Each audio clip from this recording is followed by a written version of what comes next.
IT time. I worked in Coimbatore. I Oh. had gone to Isha in 2006. Then 2018 beginning, I joined there as a full-time volunteer. For me, experiential introduction to spiritual process, what spirituality means, is not through Isha. So from that point onwards, I can say that I don't have questions. And the first time I heard somebody articulating that was Sadhguru. I explained to others, if they try to make a rule out of it, they will become Shankaran Pillai. Whatever is in Indian culture is nothing is just symbolic, nothing is just aesthetics. If people do that like that more and more, it will be a tragedy. People are doing. Maybe you can read it and not experience it, but you Yes. can experience it and without even reading it. That's the next stereotypes. Only if you know Sanskrit, you will be spiritual. What is script? You can refer to scripture for two reasons, two opposite reasons. Like Hindu and Vedic. They equate these two. I would say don't. On the one hand, you think only humble places are genuine. On the other hand, when you go to such places, you will say whole world should listen to this. If you have something valuable, how can that person offer it to the whole world without becoming popular? Yeah. The only way to do it is you have to become Batman.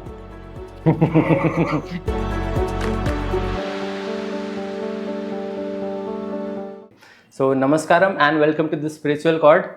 And I was really looking forward to meeting Vasudeva Bhaiya, and you must be thinking that why I'm addressing him as Bhaiya, not Anna, because this is how I met him, and we met at SVYASA University when where he was teaching in MSc. He was a professor there, and somehow my journey also started in Rishikesh because of him only. I got my SVYASA Yoga Instructor certificate from him. He was teaching there, and that's how we got connected. And I was really looking forward to have this conversation because he has seen the contrast between what the other schools are offering and what Isha is offering. So I also got very curious to know about these things. So first of all, I want to welcome you and thank you so much for giving me this opportunity and making up this time for this conversation. So Vasudeva Bhaiya, please give a small introduction of yourself. I was basically software engineer. Before that, I had studied chemical engineering, but everybody used to go to IT, so I also went to IT.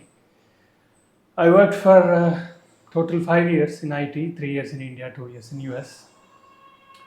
After that, I quit and I went to SVYASA and I completed my MSc in yoga there.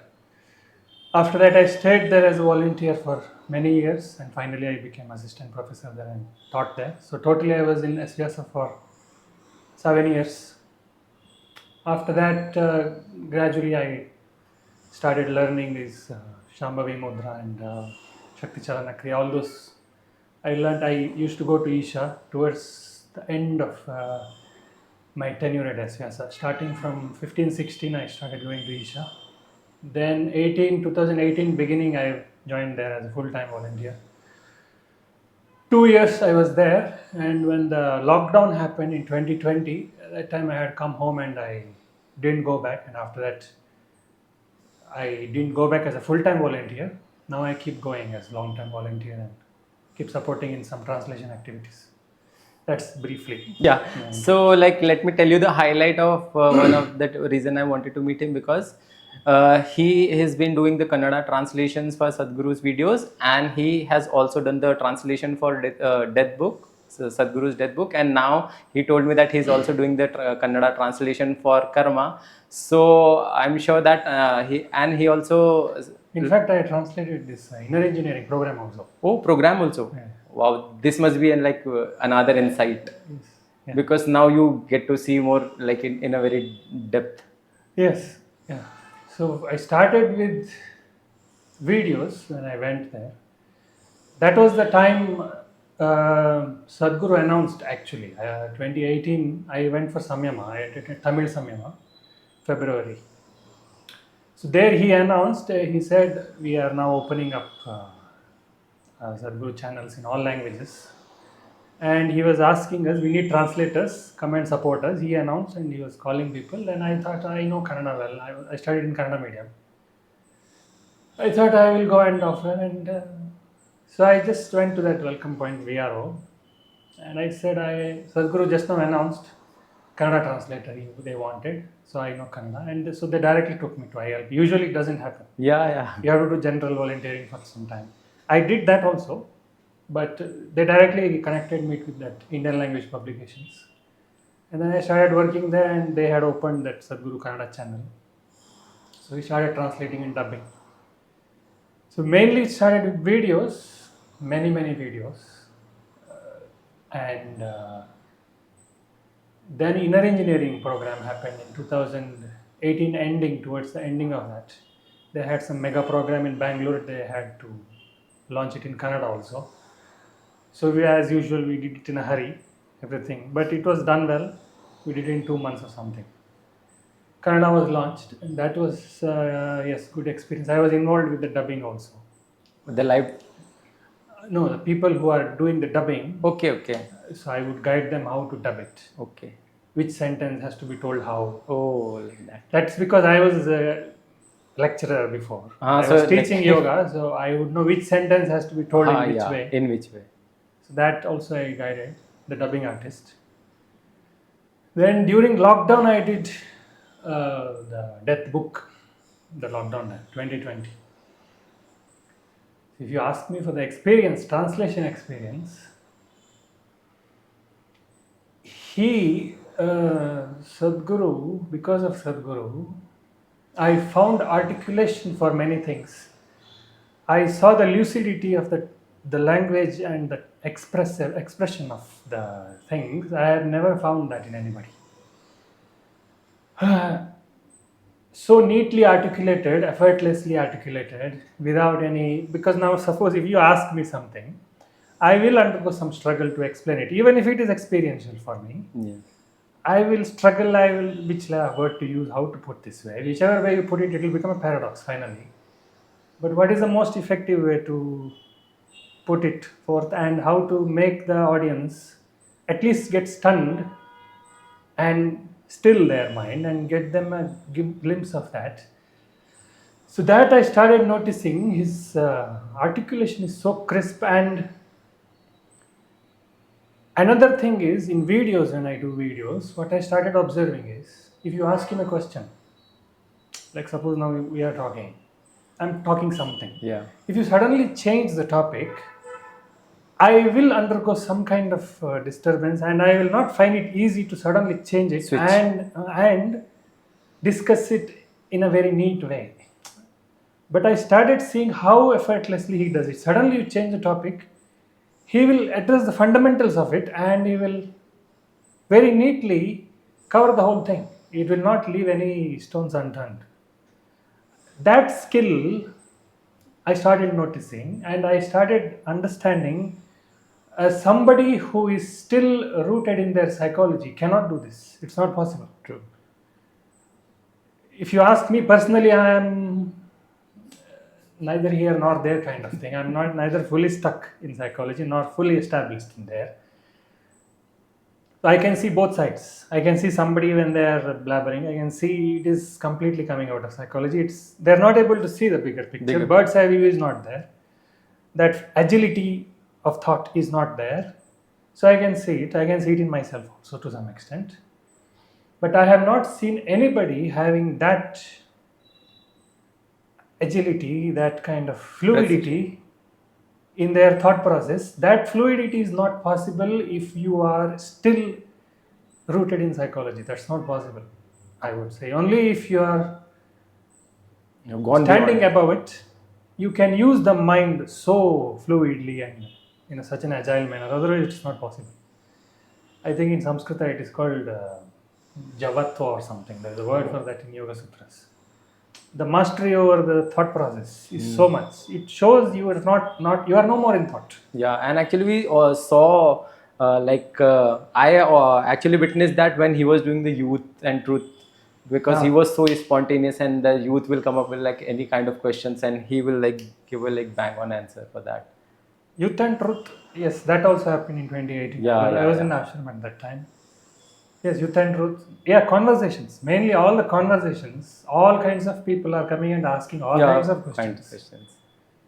And he is able to handle it very gracefully. I have not seen anybody capable to this extent. True. I won't say it is the perfect thing, but I have not seen anybody being able to that extent yet, as of now. Yeah. So I think if we talk about Sadhguru, I think this conversation will keep going on and on and on, because there are so many things that I want to ask also, and then you also have so many things to tell. Before coming to Sadhguru or other things, I want to talk about how did your yoga journey began, and what was that moment in SVYASA when you came to know about Sadhguru, and then how did you decide to do the inner engineering? How was your first program and the experience that made you think that now I have to like live this, because you are already like practicing or doing a certain kind of yoga, and then you switched to Isha? In that aspect, there is one difference between other sharings that you find in Isha and my sharing. There will be a difference in that. Okay.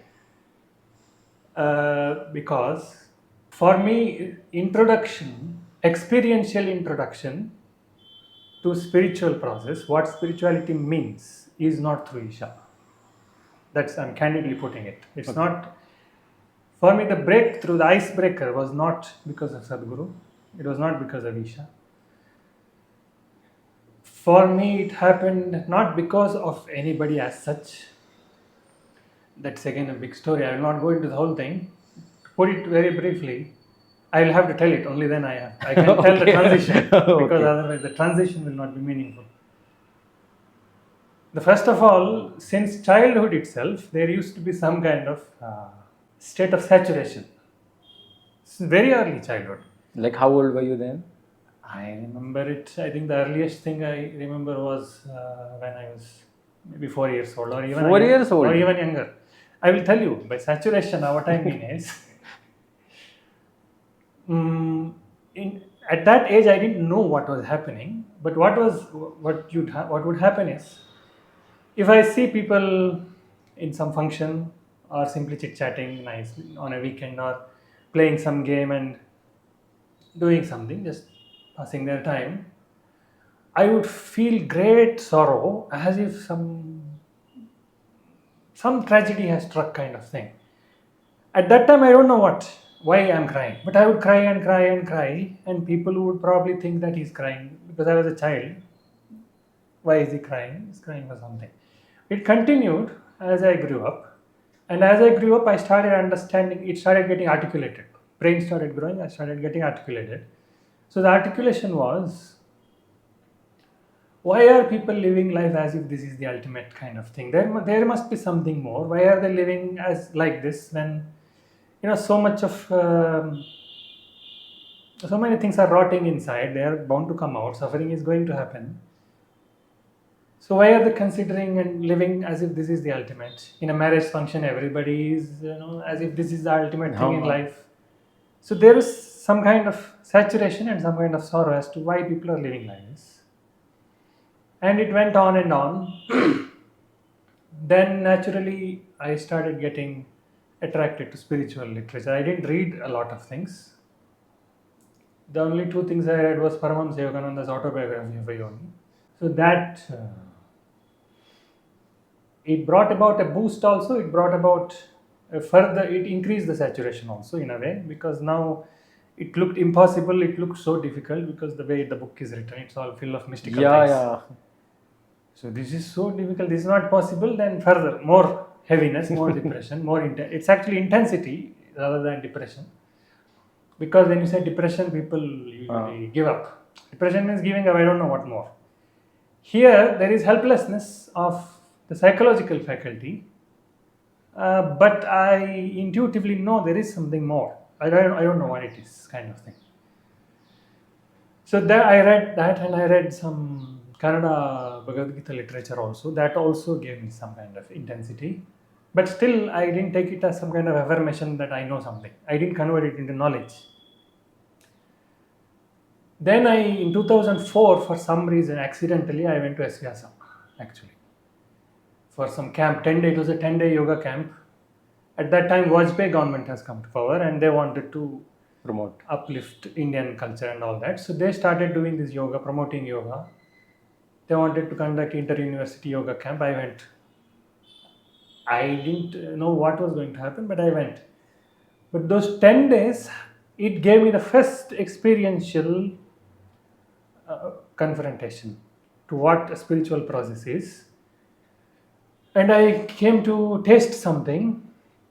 You can say I tasted sattva. It's paradox. You will experiencing spiritual process means you will experience a great intensity and stillness at the same time. You will experience great energy and calmness at the same time. That's what meditativeness we call as meditativeness. I was only 20 at that time, Oh. barely out of teenage. So that gave me a big kind of, it hit me very hard. And then I decided I am going to come to this place. After my engineering, I'm going to come here. Then I tried coming. That time when I came for the camp, I was in the final year. After the final year completed, I tried coming. Didn't have sufficient courage. Then I thought I will work. I already had a job in Cognizant, IT. I thought 1 year I will work and then come. I also had an education loan I had to repay. So the parents were telling me you have to repay that and then you do what you want. I thought I will work for 1 year, 2 years, then repay that and come. Then I went to US, then went by. So years went by. After 5 years passed, then I thought enough. And then I quit and came and did YIC, MSc. So I came back to SVYASA. That was my kind of big intermediate goal for me. I want to come there, go there and live there. So I attended that MSc course. In the second year, I would say something definitively happened. If I have to put it as an analogy, I would say my shell kind of cracked. Broke. Cracked. It's not completely gone, it's cracked. And I saw beyond, even now it is cracked, the ease with which I can see beyond our present identifications is increasing. The ease with which I can come to it is increasing. But first time definitively it happened when I was at SVYASA, and it happened mostly because of the path of inquiry. And I won't explain that because It's in the book. For that you will have to buy the book. that also. But I started realizing it doesn't appeal to many people, it doesn't suit many people also. It doesn't. Jnana Yoga, the path of inquiry as a core path, it won't suit many people. At that time I didn't know it, but it intuitively happened with me because I am very analytical, and so logic will come to a dead end, and because of that something more will happen. See, people think Jnana Yoga means because of the intellect you will go somewhere. You will go. Because of intellect you will not go anywhere. Because of the intellect you will come to see the limit of the intellect, you will get suffocated, and then it will crack. That is Jnana Yoga. Today how people are understanding Jnana Yoga is that Accumulate. yeah, they think knowledge will take them somewhere. Knowledge will not take you anywhere. Knowledge, if you are honest with your knowledge will bring you to the limit of your mind. You will you will see the argument will go in circles, or it will go in infinite regression. It will end. It will come to an impasse. You will see it very clearly. That's why philosophy goes on and on. On and on, yeah. That's why debates go on and on, because finally it will come to a paradox. And both the sides or none of the sides are willing to accept it. Yeah. They want to simply hold on to one side of the paradox and argue for it. It won't work. So for me, the breakthrough was purely because of Jnana Yoga. The intensity of the intellect took me to the end of it, dead end of it. And now I don't even know what to think next. But I know something is there more. I don't know what more. And I am not that kind of person who will go and ask somebody, because I have seen very clearly intellect has come to an end. Why will I ask somebody else anything? Yeah. They cannot help me anymore. So it was because of that suffocation that it cracked. And everything else would have helped. In SVYASA, they have general yoga practices. Yeah. And there's overall package, they'll make you play games, sing songs. Everything is there. It's a holistic thing. Emotional culture will happen. So all that happened, and that happened. It was in 2012 or something. So from that point onwards, I can say that I don't have questions. I mean, I don't have fundamental questions about life. That's not there. Okay. I can still explore many superficial things, like I can explore the dimension of energy now. Okay, what all technicalities are there? I can explore it if I want. But fundamental questions are not there. Like, for example, one or two fundamental questions like what is the purpose of my life? Yeah, such questions won't come anymore. Actually, whatever mostly people ask, Who is God? Where is God? yeah, Like this all kind such of things. Okay. Okay, I have come to spirituality. What is this spirituality supposed to do? Yeah. That unknown thing is there. So people have that question and it gets expressed all these ways. Yeah. Purpose and Different ways. what is enlightenment? All that comes. It's Why coming did in different ways. Yeah. Why I was born? Yeah. What happens after death? All that, all Goes kinds. on. And you can see people getting confused, contradictions happen, and they won't know how to reconcile. So many things happen. Actually, after a point, reconciliation is not possible. As I was telling, meditativeness itself means a paradox. But the moment you have yourself become the paradox, you no more have that itch in you to solve it. Because if the paradox is blissful, why would you bother? Yeah. You won't bother about solving it intellectually. But before it has become that, people will try to solve it. You would see, even in Sadhguru's literature, if you see, he says it that I want to confuse you. But if you see in one place, he will very, very clearly talk in one way. In another time, he will take in another way.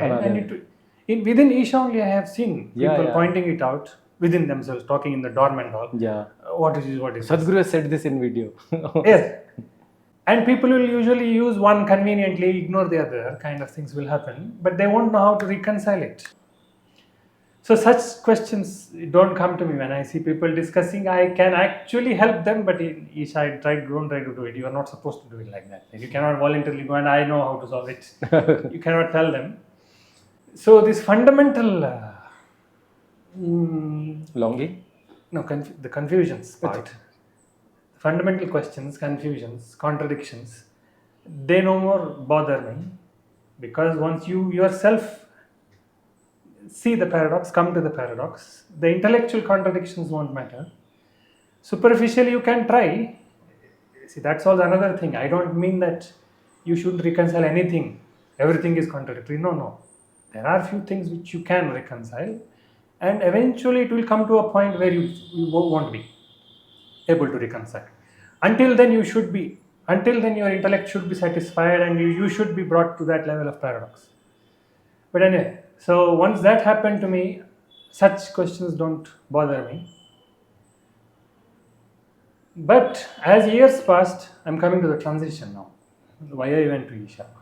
So I already saw I touched the end. Why am I again going from places to places?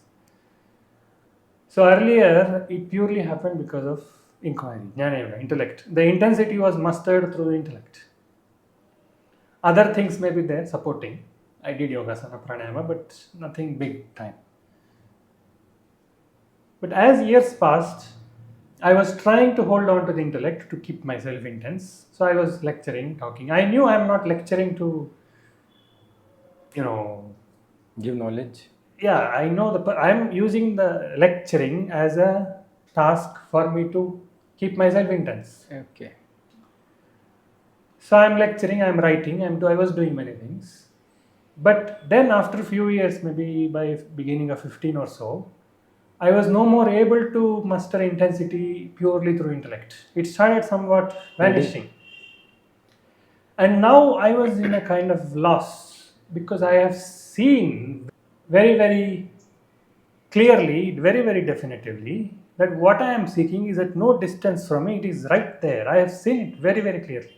That stillness, I have seen it. And still, now somehow I am now lost again in the thicket of the thought process. So now thought will again come and tell, no, it's okay, you are already that.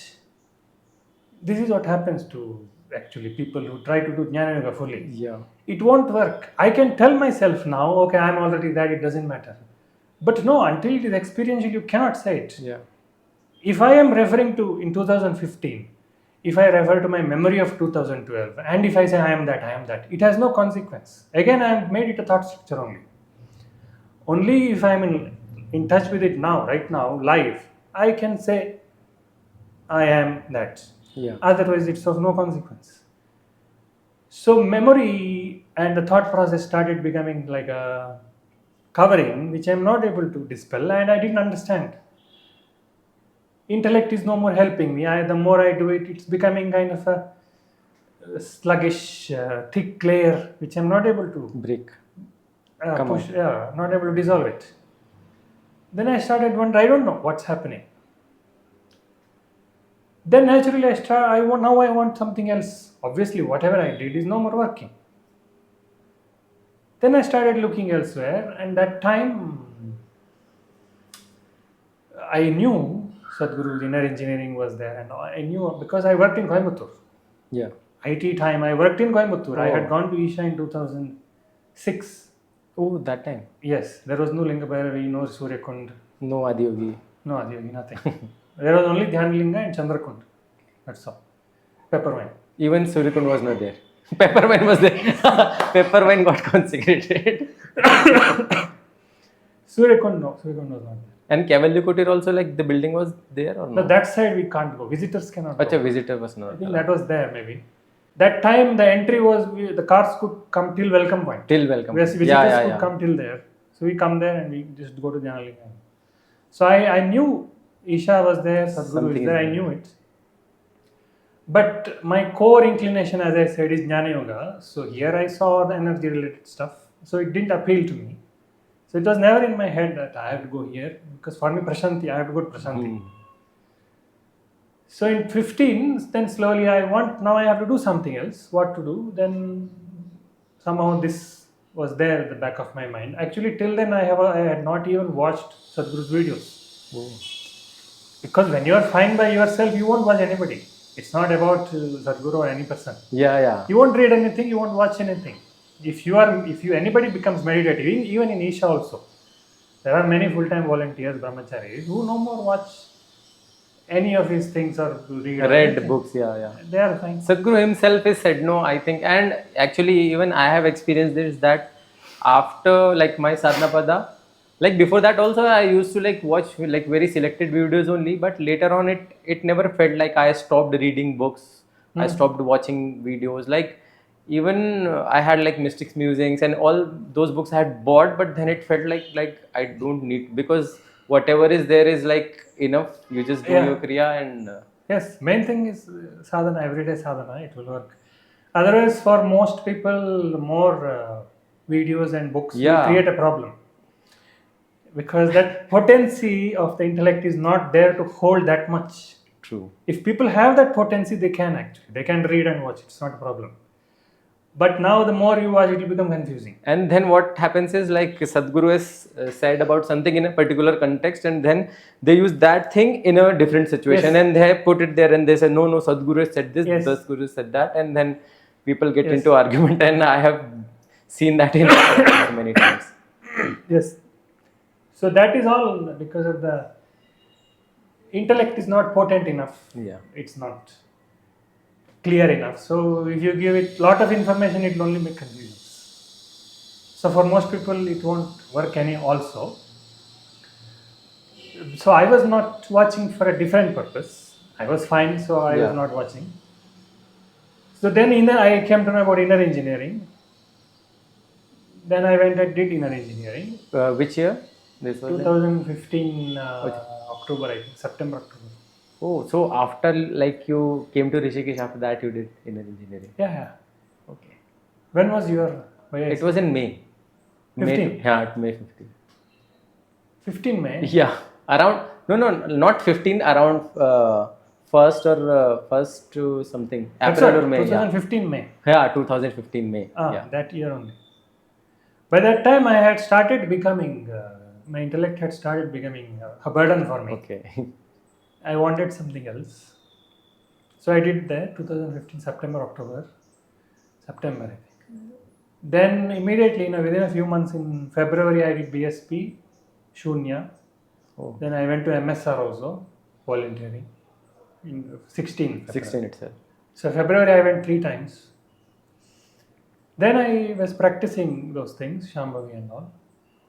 Then very gradually I started understanding the role of energy. Till then I had not even wondered about it, because when you have a lot of money, you won't worry about money from where it is coming. Yeah. I had sufficient intensity going on because of the inquiry, intellect, devotion also to some extent. So I didn't bother about the mechanism. But when intellect and emotion were not sufficient as a source to muster intensity, then I explored something else. Then I realized you can directly work on energy, and that is what all this prana business is. Yeah. Everybody reads scriptures and talks of pranamaya kosha. You and I had talked about prana and all that. But that's not, technically it's not clear actually. At that time it was not at all clear. After I started practicing Shambhavi and then other things, I started realizing you can work directly on the energies and tweak up your intensity. Then in 18 I went to Isha as a full time. Then while at Isha, these things became more and more evident to me. So now what I would say is that the path of energy is the most simplest. By simple, I don't mean uncomplicated. It is a very complex thing. Simple in the sense It's direct. specific instructions are given, practice is given, you just do it. Mind is not involved. You just repeat the practices every day and it will bring up your liveliness level. Yeah. And another thing here, core difference is, when it comes to psychological faculty, repetition will cause problem. Repetition will become layers of memory and it will take you to dullness. With the body, repetition will not take you to dullness. Yeah. The more you do the kriya, the more lively you will become. It will not it will not become a burden. Body won't accumulate memory in that sense. But mind, if you do inquiry, if I give you a reasoning something, first time if I do it, you will listen carefully, yes. If I do it again and again, you will not even do the inquiry. Your mind will shut off. Oh, I know that. See, knowledge can become memory, but a question can never become a memory, shouldn't become a memory. But when question starts becoming memory to you, that means question is no more a question, it has lost its sting. So you will not be able to come to the question. The moment somebody starts making you inquire, this body is accumulated, something, whatever reasoning they give. See, in 8 years, your whole body will change. The cells in all your body will change. Some reasoning they will start giving. Immediately you shut off. To your mind, oh, I have done that before. You will not even allow you to come to the question. So Jnana Yoga doesn't work for most people. It will become burden, memory, and it will not allow them. Whereas with physical practices, that's a very critical difference. The more you do it, the better it is. Yeah. Of course, within some numbers, whatever. Yeah. And actually, it works for almost everybody if you just follow this steps, because I have also seen that difference. And you don't have to muster too much into the how did it came or what is there, how that part. One of the things I would say to people who dismiss the energy related aspects, I know it starts becoming, see, when you give vocabulary to people will dilute it, they will start talking energy, I know that also. But still you cannot dismiss energy entirely. One simple thing I ask people is, you know that human hair, it responds to electric fields. It is called a triboelectric substance. Oh. Human hair, it loses, we see when you comb, in winter season it will stand up. Human hair, it loses electrons very easily. If you rub it, it will lose electrons, it will become positively charged easily. So it has a tendency to get influenced by energy fields. That is one fact. And the other fact you can notice is, in your body, hair follows a very, very nice pattern. There is a spiral on your head. Yeah. There are convergence, divergence patterns here in the navel. Everywhere. There is a nice flow of hair. It doesn't grow randomly. Yeah. And if you go and see physiologically, ask any medical doctor or you see research, they don't know why it is Why it is like that. Why hair grows like that. There is no logical answer for that. But now you can at least challenge people and give them this hint. This is not something, I'm not telling this as a proof. I'm just pointing this out, that hair is a substance which responds to fields. And your body, the hair on your body, is growing in very neat patterns. It is showing certain centers. Even in the root of your fingers, you can see there's a spiral here. There is no logical answer to that. Why hair grows like that, like that? They have named it as cow licks in English. They think just by cow licking the calf, it has become like that. But it doesn't answer the whole thing, the entire body. Even in animals, it is there. Along the spine of a cow's calf, you can see it. So it is indicating some fundamental field in the body. There is an energy field in the body which is more fundamental than the body. This is not being created, this field is not being generated because of physiological activity. So something is there that is just for telling others. But because of these kriyas, I have come to see now. I can sense, I can't say chakras have come into my experience, but I can sense the centers now. Especially if I go to, I'll share one or two things. Sure. In Isha it has happened, especially for me it has happened outside Linga Bhairavi. I don't know why. I think it has something to do with the nature of the consecration and all that. I don't know the details of it. But if I go to Linga Bhairavi and sit there, my palms will start throbbing as if, when you sit for a long time, that buzzing, nervous buzzing will happen. It will start happening in my palms. And others have also told me this. It happens to others also. Around Linga Bhairavi it happens more. If I have to give another example, outside example, when I went to Ramana Maharshi's ashram, I have gone there many times. But earlier when I went in Prashanti, when I was there, I had gone. But at that time I was, maybe think something happened, but I was not so observant also, because I was not into such things. And maybe it didn't even happen to that extent. But after I went to Isha and I worked on the energy itself, I think the energy started becoming a little fluid. So there is some kind of galvanization, you can say, in energy, mobilization of energy. So I think once sensitization. So I think once that happened, I started becoming more sensitive to places. So I went to Ramana Ashram somewhere in 2020, I think, 20 or 21. So there is one temple, a mother's temple. Yeah. Ramana Maharshi is supposed to have helped his mother attain liberation during her death. She was not an enlightened person as such. I think during her death, he used the moment of death upon her and he used it and he liberated her and he proclaimed it that she is liberated. So because she was liberated, the body of such person is kept in our culture. Because it is said that that body is capable of exuding, that it is capable of impacting its surroundings. So such people will be buried and temple will be Samadhi. Temple. So there is a mother's temple there. So you see, I have nothing emotional for Ramana Maharshi's mother or anything. I have for Ramana Maharshi. Like just respect is there. Yeah, Ramana Maharshi I have. Yeah. But his mother, I don't know anything much. And she was not a spiritual guru or anything like that. But 21 or something, I entered the ashram, I went to the temple, and same thing. Palms started tingling. First I ignored it, I didn't observe it. As soon as I entered. Then as I sat there, it became so buzzing, and then certain points in the body also started buzzing.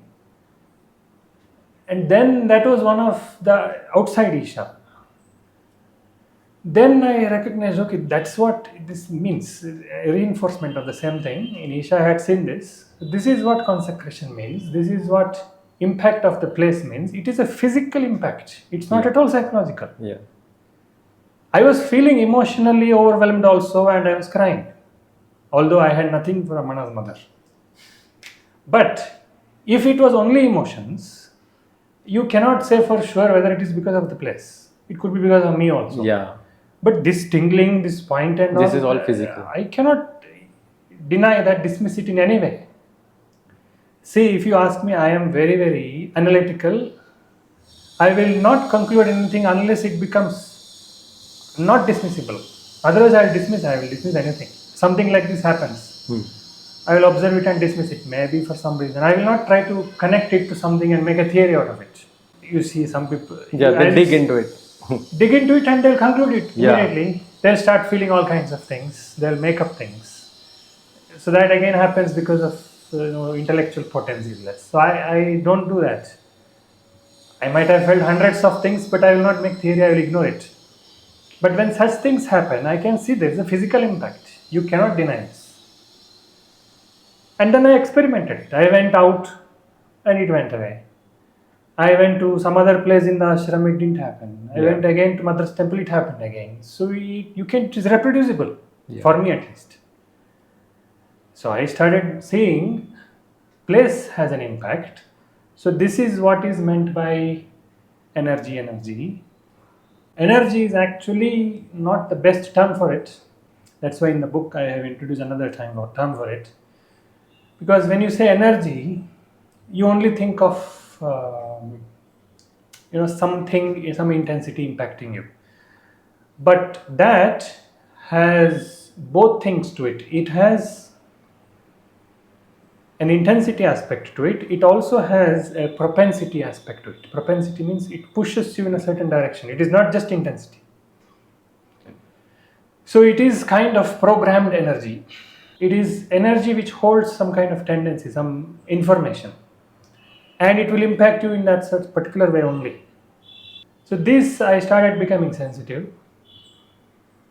I will tell one more personal thing related to me personally, not spaces. I think once you have shared also, I don't remember exactly where, Instagram or YouTube, in your channel, that you started experiencing people out of... That was before I came to Isha. And I didn't know what was that. Yeah. I think you mentioned that you were walking in a mall or something, or... Yeah, I mean, anywhere it would happened. happen. Yeah. Anywhere it would happen. So at that time, when I get centered upon what I truly am, immediately there is an expansion also. That's what it's paradox. Intellectually, you cannot. Intellectually, if you say that I questioned what am I and I got centered upon myself, it gives you the impression that you got centered. Yeah. You got lost touch with everything, got centered. But both happen together. The more you get centered, the more expansive also it becomes immediately. So that happened, and I don't know why it was happening or anything. And it was only to a certain distance. Okay. And even now it is so, only to a certain distance only. But I didn't know what was happening. And the first time I heard somebody articulating that was Sadhguru. In some conversation, he said that. He did that experiment, that hand thing for that person. And then he said, similarly, if you become very, very exuberant, I don't know whether he said sensory body or energy body. He said, your energy body will expand and you will experience more and more things as yourself. The whole hall you can experience as yourself. He said that. People, of course, trolled him for that. Yeah. But I immediately understood what he's saying. I might not have experienced the whole hall, but I have experienced at least 10 people as me. I have experientially.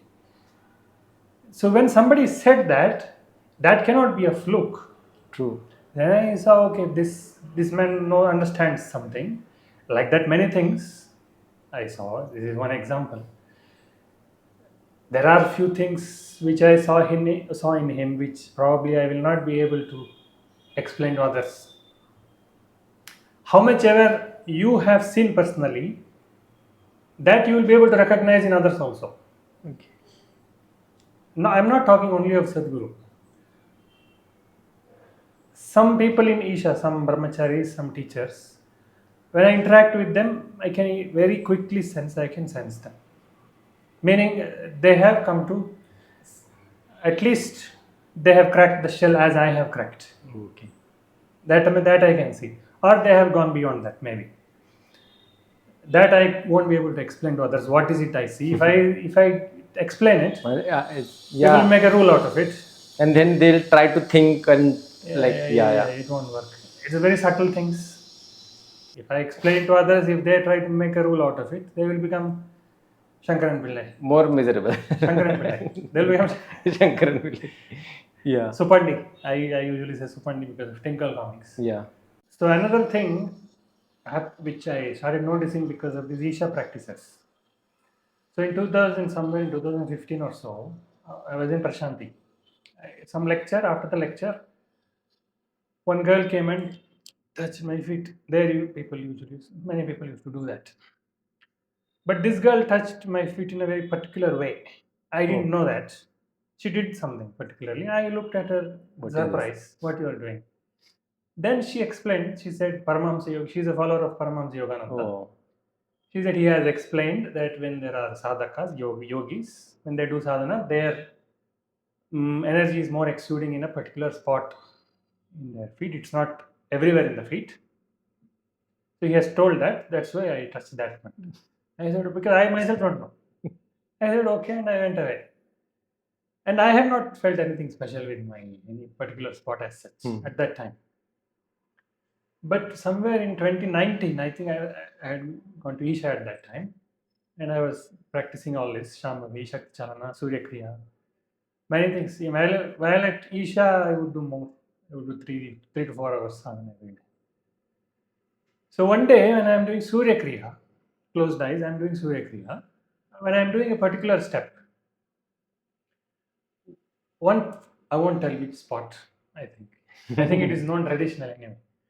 So one spot of one of my feet, it buzzed. Okay. I continued doing the practice, it didn't disturb me. Then it buzzed again and it felt as if there is some ant or something, like many flies or ants. Yeah. Then I opened my eyes and looked, there was nothing. This happened 2-3 times. Then suddenly I remembered, oh, what this girl told was the same spot. So then now I understand why is this tradition there in our culture. It is not just emotional. Today we are talking only emotion. Yeah. This is one very, very fundamental thing which I am beginning to realize more and more now, that whatever is in Indian culture is nothing is just symbolic, nothing is just aesthetics, nothing is just psychological. If people do that like that more and more, it will be a tragedy. People are doing that, want to do everything into symbolism. It's not just symbolism. Everything has a physical basis. Why you have to touch your feet, why somebody's feet, where to touch. Everything has a reason. Like that, all the other things also. Why you are putting this, why this is there. Everything has a reason. Because people became so crude, insensitive to their subtle aspects of their own body, now they are dismissing it. Yeah. But if you become sensitive, you will see there is something to all these things. So that's one general thing I would say. Yeah. That's one realization from Isha I got. And like what you are saying, it also comes to that one point that you don't have to read something. Maybe you have read about enlightenment or some other dimension, something, but maybe you might have not read anything about it, and then still if you do a practice or a kriya, you can experience it. So maybe you can read it and not experience it, but you can experience it and without even reading it. Yes. There are people who have, if you see the larger literature all around the world also, there are so many people who came to experience themselves without having read any spiritual literature. Yeah. That's also have happened, and then they wondered, what is this happening? What is this happening? In fact, that is what happened to Sadhguru also. Later on, yeah. That's what happened to him also, and later only he explored what happened to me. Yeah. Then he understood things, then he remembered previous lives, all that. That was later. For many people it happens. So one of the reason I wanted to bring up this topic is because a lot of people, there is a lot of hate, actually a lot of hate that is going on the especially social media, YouTube, that Sadhguru has not read any scriptures and it comes from a specific organization that, hey, how can he say that? And they are like very disrespectful also many times. So like, since you have read the scriptures also, and actually he was a professor, so he was actually teaching on. I had memorized Bhagavad Gita. Yeah, so that is there. So please, tell us about that also. That is it. It is not necessary, and you can have the experience of it. I would tell a very fundamental answer first, and then I'll come to Sadhguru. Why this is happening in India today? See, fundamental thing would be a few centuries ago, many centuries ago, or a few millennia ago, So many kinds of spiritual processes were happening in India. Even now, you can literature, if you see, it's available. See, broadly, we have Vedic and Tantric. Yeah. Now they have become kind of fused Mixed. together and mixed. Yes, today it's all one and kind of mixed. But different approaches were there, different schools were there, and there were all kinds of schools, all kinds of varieties.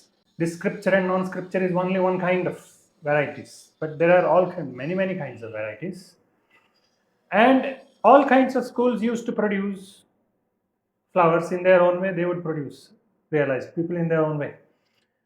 When that is happening in the society overall, there will be a collective awareness in people that okay, this is the essential thing. Whether it is happening through this practice or that practice, or with scripture or without scripture, or with guru or without guru, Yeah. all kinds of things. Possibilities. All these possibilities that everywhere it was happening collectively, so many people were coming to it. So there is a general awareness in people what is the essential thing, what is not the essential thing.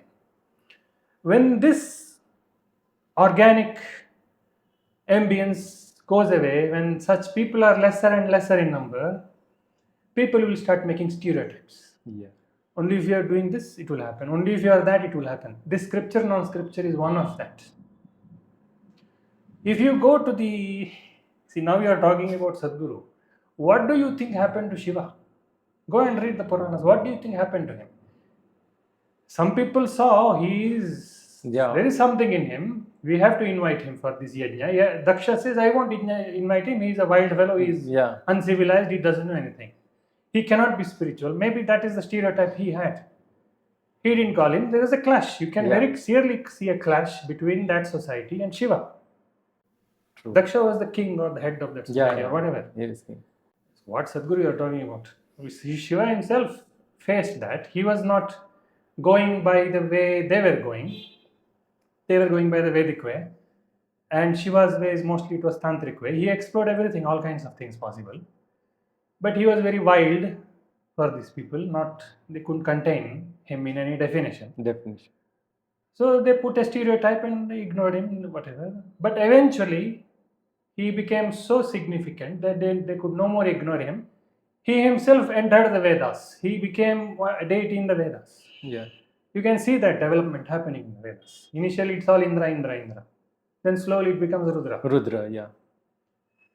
So this is a very general, I would say, deterioration in the awareness of India's spiritual entire culture itself. There they make stereotypes. Only if you know Sanskrit you will be spiritual. What is this? People are getting realized they are coming to the core of what they are in other countries also. Well, how is it happening? Through Bhagavad Gita, is it? Is it happening through Sanskrit? Nothing. There is one author called Michael A. Singer. He has written a book called The Surrender Experiment. So if you read the introduction of that book, the first 2 or 3 chapters, you will see that it is exact.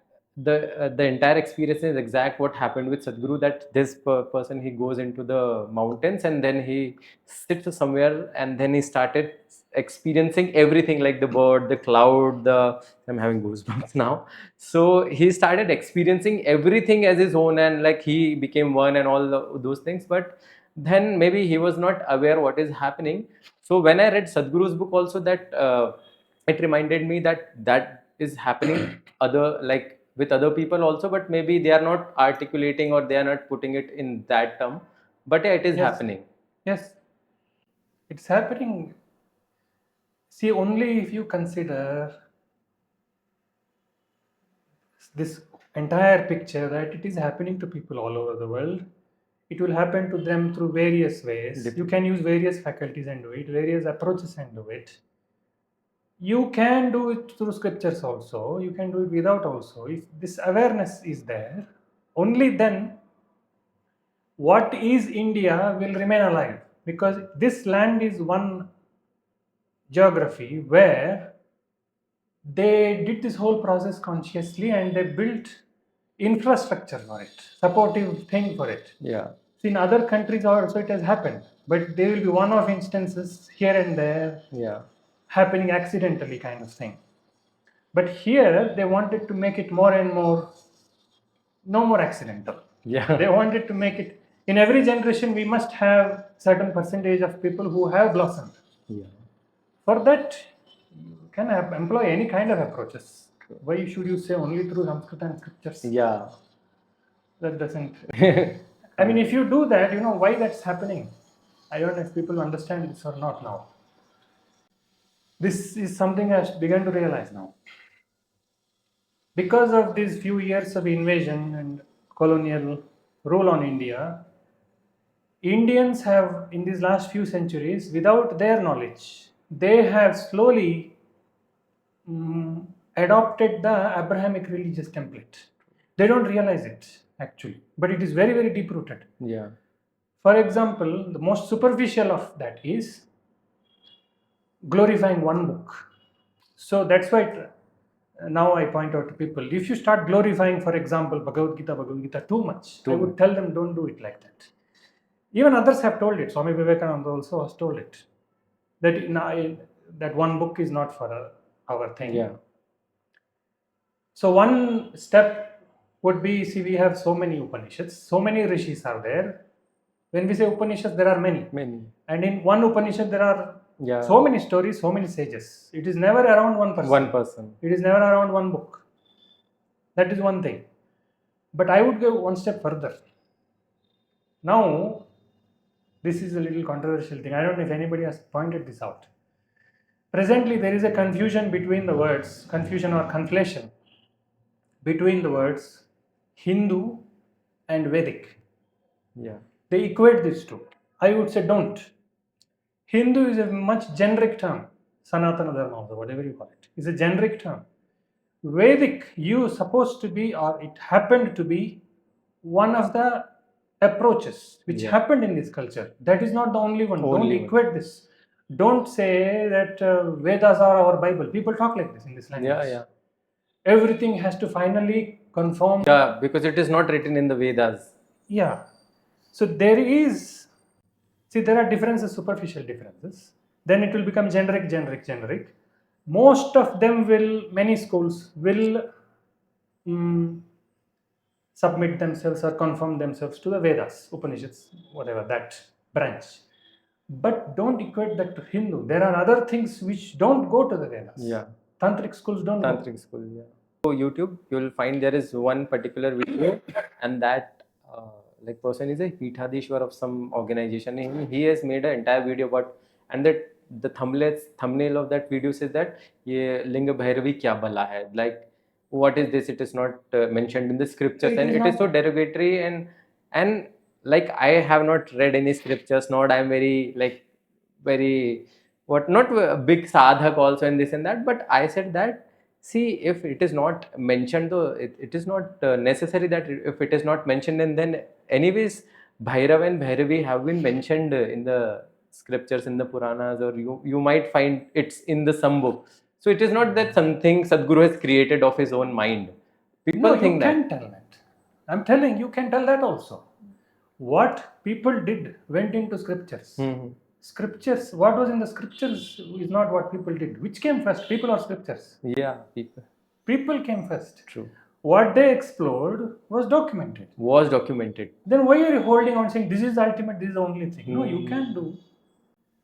And with respect specifically Linga Bhairavi there or not, I don't know. But energy forms, consecration, different deities, all that is there. So this is one thing India is presently struggling, and this is what I am realizing now more and more.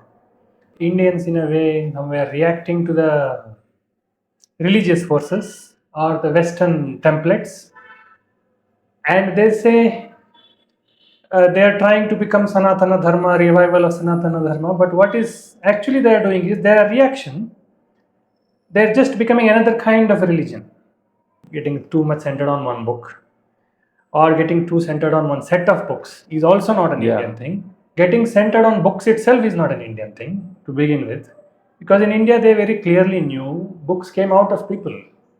People were never made by books. Yeah. And there is one more hot kind of topic that goes on internet, is that Sadhguru like doesn't have a lineage, or he doesn't talks about his lineage, or he has copied all his kriyas and from some book or some. Because if I, like, many times if I have a confusion, I will directly message him and ask him, Bhaiya, please tell me, because you might be giving, because I trust him that he will give me like a proper significant answer.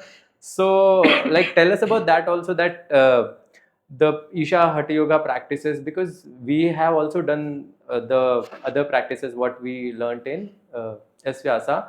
It is also beneficial, but the difference that we, like I saw in, like, there was one time when I was preparing for a program, Surya Kriya became very meditative. Like after I was there and not there, and my breath was just taking, I didn't remember the count, what it just happened, and I was shocked for the first time. So how like about that argument that Sadhguru has copied the Isha practices, or Sadhguru has like copied all these things from some masters. See, in S, now just to consider the generic practices like SVYASA or what Baba Ramdev teaches and all Yeah. that. Where did they come from? Would you say they are copies?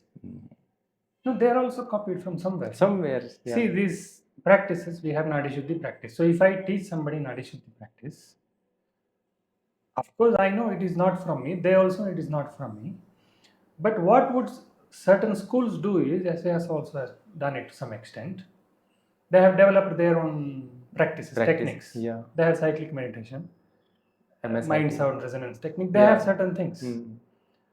But you look at those practices, they're just a combination of what is already existing. So what would you say? Oh, you copied it from somewhere and made it, is it?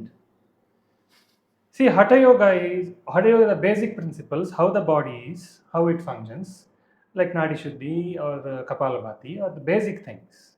They have all been explored. This is how the human body is. This is how it can be worked upon. That is all have been set. Maybe everything is not in the books. Hatha Yoga, everything didn't go into the books. Yeah. It stayed alive through schools, different schools only. They didn't have to document everything.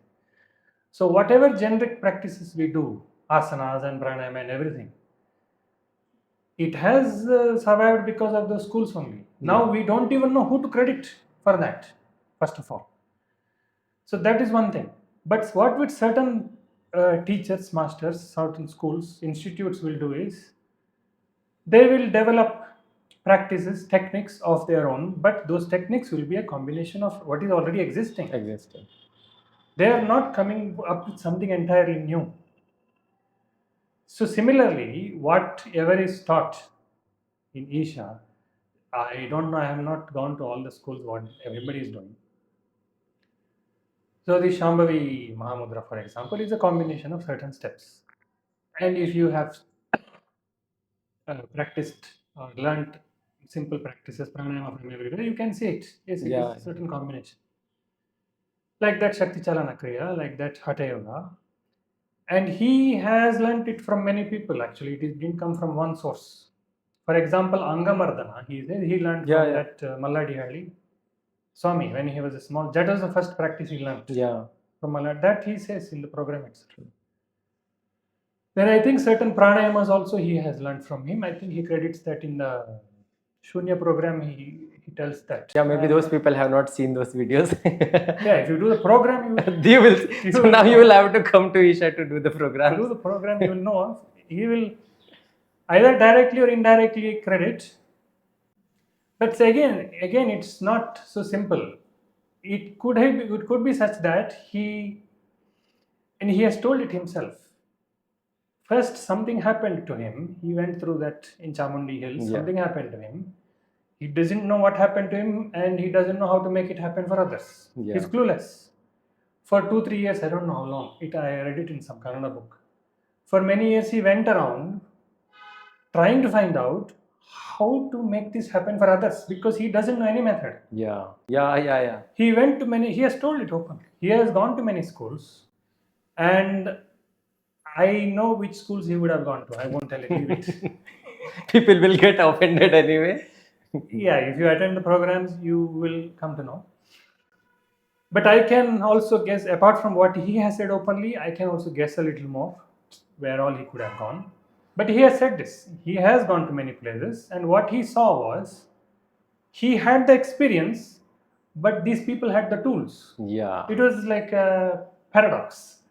I have the experience, I want that to happen to others, and I am going in search of tools, not just yoga, he has done others also. I think he explored many things and finally settled on yoga because that looks like the most effective and most suitable for now, whatever. So I could sense it. He has gone to many schools. And some things he might have, whatever, like Angamardana, he has taken from him and he credits. But certain others, it might not be directly, I learned Nadi Shuddhi and I teach it as it is. It may not be as simple as that. So he has said that he has altered the practices, added few things, removed few things. When you do that, you can no more credit it because now you have to take responsibility for what you are doing. Yeah. It's a tricky thing. See, it happens in a very generic sense also. Suppose now I am talking. I want to say something and I will start quoting Bhagavad Gita or some scripture. You can refer to scripture for two reasons, two opposite reasons. I can start quoting scriptures just to bring an authority to myself. The moment I say Bhagavad Gita, you will listen like this. I can use Bhagavad Gita like that and say whatever I want. Yeah. People do it. I'm not exaggerating. Some people, they do it. They just want to say what they want to say. And most of the people won't understand what it means. Yeah. So just for satisfying I their want to ego. get authority, I may use Bhagavad Gita and I say what I want to say. Or I may, to give credit to Bhagavad Gita, I may, this is where I got this insight, I may credit it. I may be citing Bhagavad Gita for two opposite reasons. So it is not always straightforward. Yeah. So what I tell now to people is, if I am telling something out of my personal experience and later maybe I read it somewhere, still I don't want to keep that scripture in front of me and tell it. I would take responsibility. I want to take responsibility for what I'm saying. I will tell it like that. It is not necessarily for taking credit. This has happened to me and this is why I am telling. This is how the mind works and I will tell it. I may tell it is also there in the Gita or there, but I will not keep Bhagavad Gita in front and avoid responsibility. So both things can happen. Same thing here also. Yeah. And I am sensing it now. Suppose, see, now if I go and teach somebody, I teach SVYASA practices. I don't teach Isha practice. I am not authorized to teach Isha practices. But when I start teaching SVYASA, the simple practices, because of what I have been practicing for many years, I would start altering them slightly. They are not whimsical alterations. Yeah. It is very dangerous terrain to get into. I'm not simply changing randomly just because it looks cool. I would change it and I would use new instructions which were not given in SVYASA. So now what should I do? Should I credit SVYASA or should I take responsibility for it? Yeah, because if something happens to you, I am responsible, not SVYASA. Yeah. So both, it's not so simple. It's True. So one quick question I want to ask you, that since you have met, because I have not met and many people have not met Sadhguru, this is one very common thing that is happening. Like a lot of people have started talking about Sadhguru is fake, Sadhguru is fraud, and especially among my friend circle, whenever I talk about or they talk about Sadhguru, they always talk about business. Oh, he's a businessman, he's making money, he's making millions.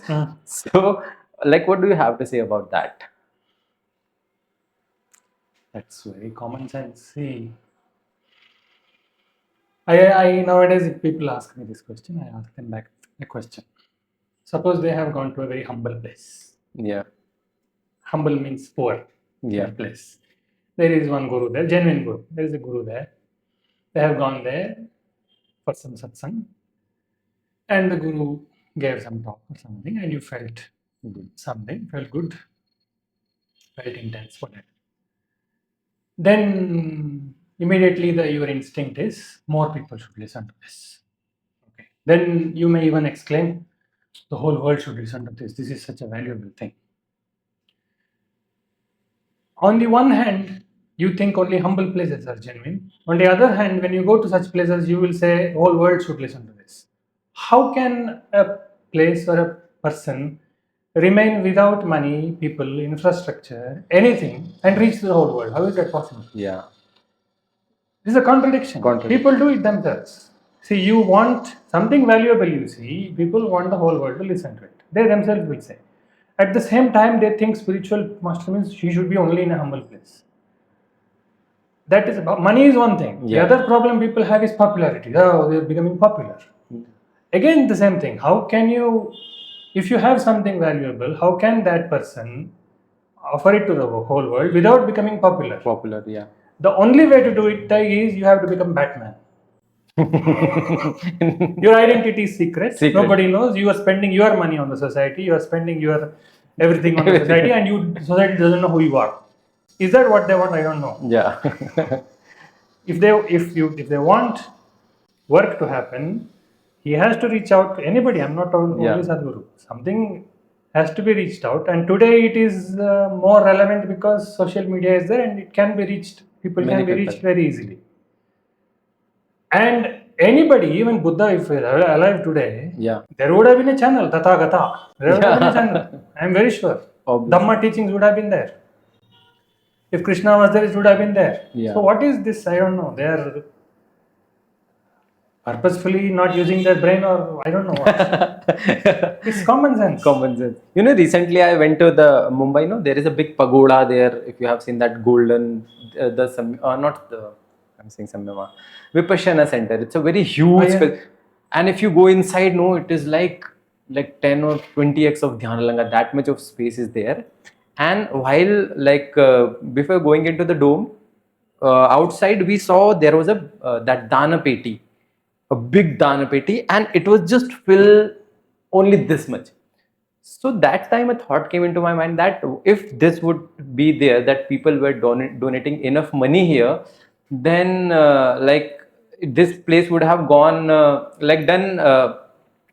they would not need to do anything like that. Then when I was going out, they had set up a shop. So they are selling keychains, they are selling caps and t-shirts. So that time that thing came into my mind that to run such a big facility and offer what they are offering, they also need money. They also have electricity bills, they have the maintenance, they have to pay for their employees. So for that they have to do some business, otherwise this place would not be open. That point they may raise against it. See, I clarified the fundamental point. Without money, infrastructure, people, whatever, you cannot reach. So you need that. True. The second point people may say is, no, spirituality should always happen in donation model only. Nothing else should happen. You shouldn't charge people. See, again here also the same point will come.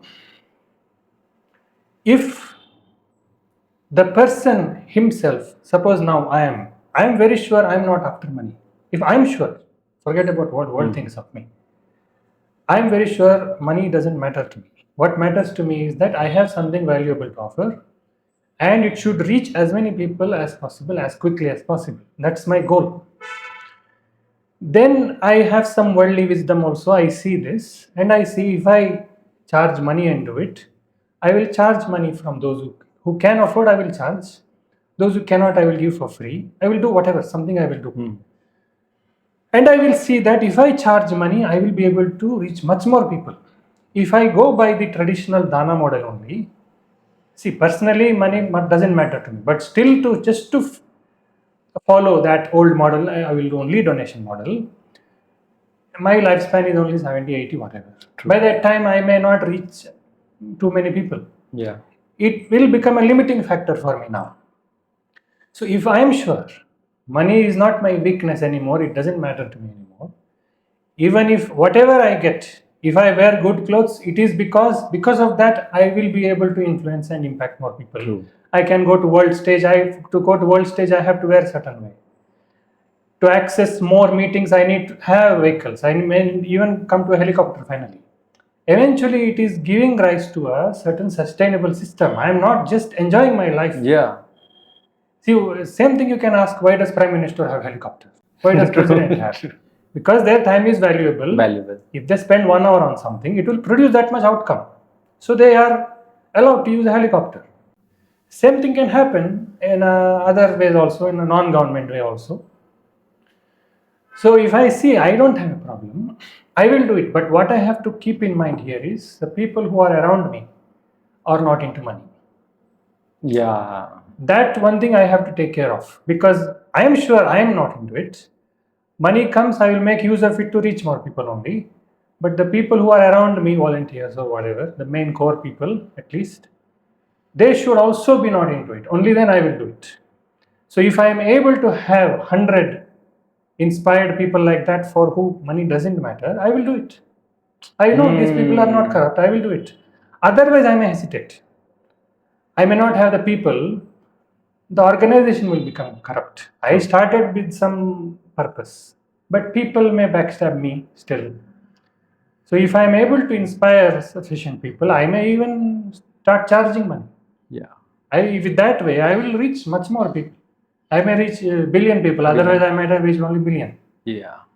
I think that's a very good point. And also, I think this is the beauty of ashram. Like how like I don't know this like what exact person, but a huge number of work is just allotted and done by volunteers itself. The staff is like very less. So I think this is the way how it is happening.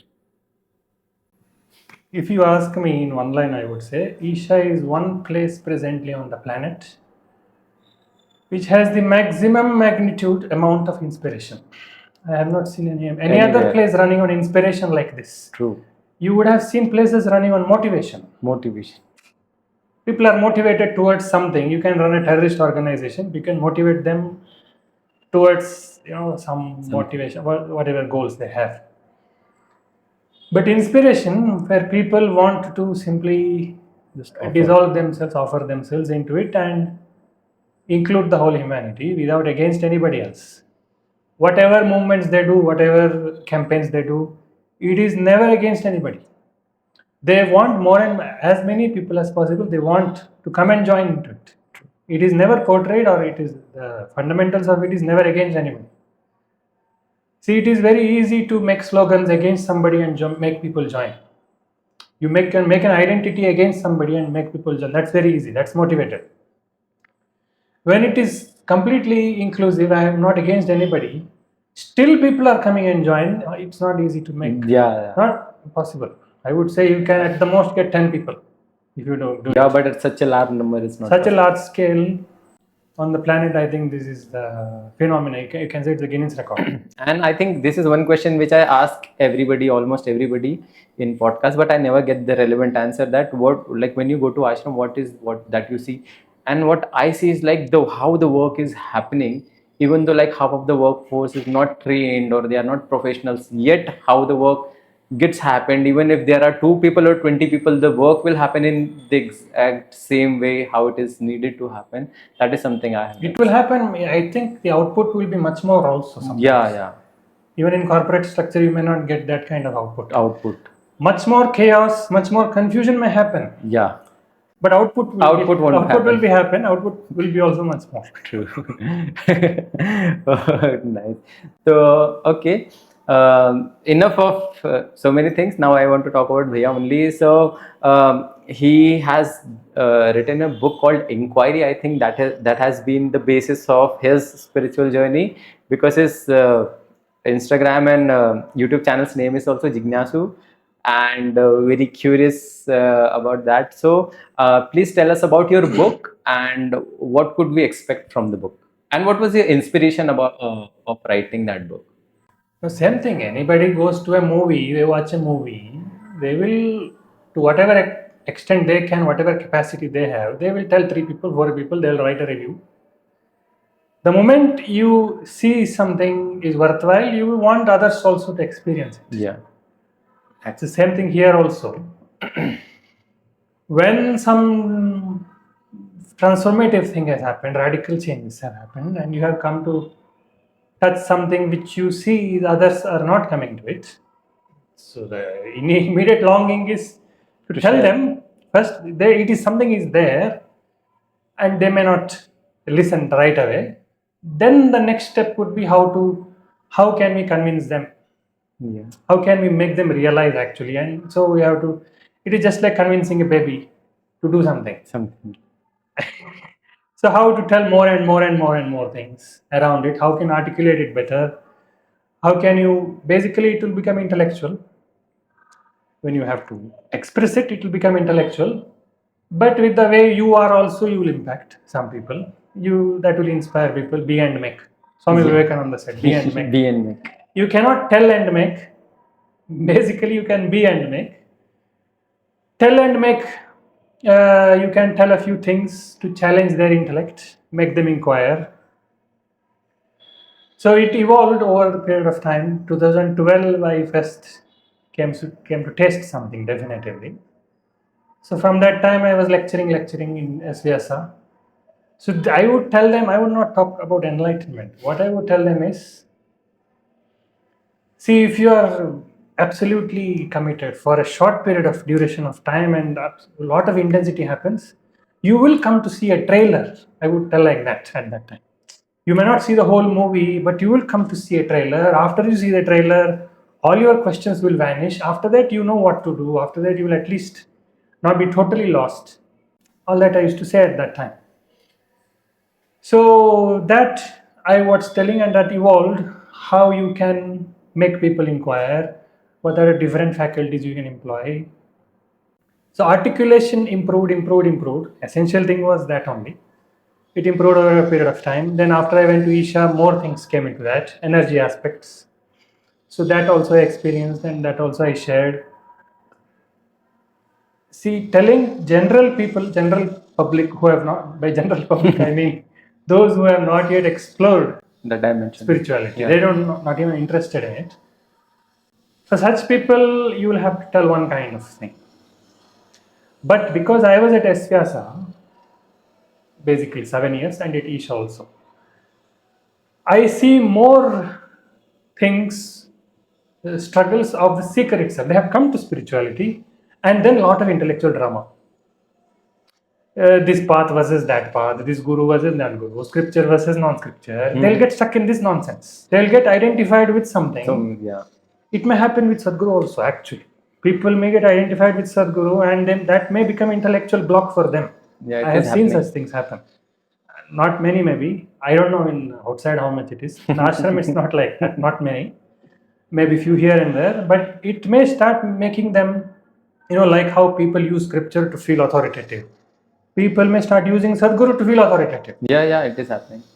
It doesn't happen to great extent in the ashram, because until they are in full time in the ashram and they are subjecting to that, they will not allow people to go there. They will keep a check. They will do it. Outside, I don't know what's happening. It may happen outside. So this spiritual seekers struggles, I have seen a lot. How intellectual nonsense and all this drama happens. They'll get identified with one kind of thing, and then they'll start criticizing other things, and they'll get stuck with that.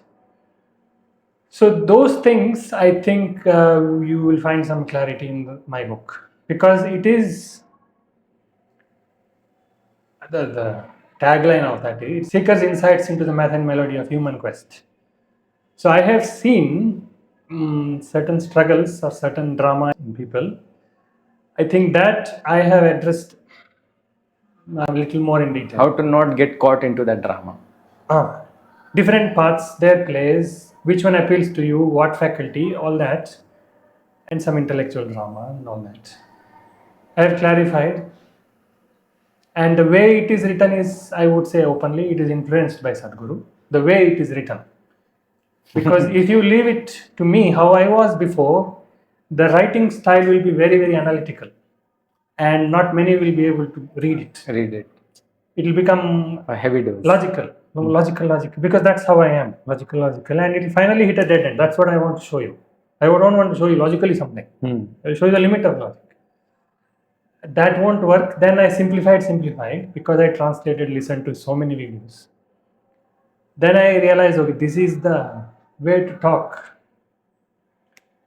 And so I reduced Samskrita jargon. I can use much more Samskrita than I have used in the book, but I reduced it. if people want, if that is that kind of crowd, I can talk Upanishads, Bhagavad Gita, whatever they want, and give them what they want. Or I can not refer to any of that and still talk the same thing. So in the book, it is not much Samskrita, not much jargon. It's in very simple language. So it may help a seeker in many ways. I have given a copy to Sadhguru also and taken his blessings. Wow, you have a picture of that? No, personally I didn't know. I it's sent and I got a... Okay. I didn't ask for a note. Okay. I just said that many of the things in this book is inspired by you, and I would be blessed if you just glance through this. I'm not expecting to read and give any note or anything. That's enough. Yeah. Even if he just looks at you once, that is enough for a lot of people. And now he recognizes me because I have interacted with him 3-4 times. So you might have seen my photo on the cover. Okay. If you have any pictures with Sadhguru, please share. I will put it in the video. Actually, I don't have. Any? Cauvery Calling, I have one photo where I'm not fully visible, but it is there. We just search and we'll see. So thank you so much. It was really, really, really worth all the travel, all the time to come so far to have a conversation with Vasudeva Bhaiya. Thank you so much for your time and so many beautiful things that you shared.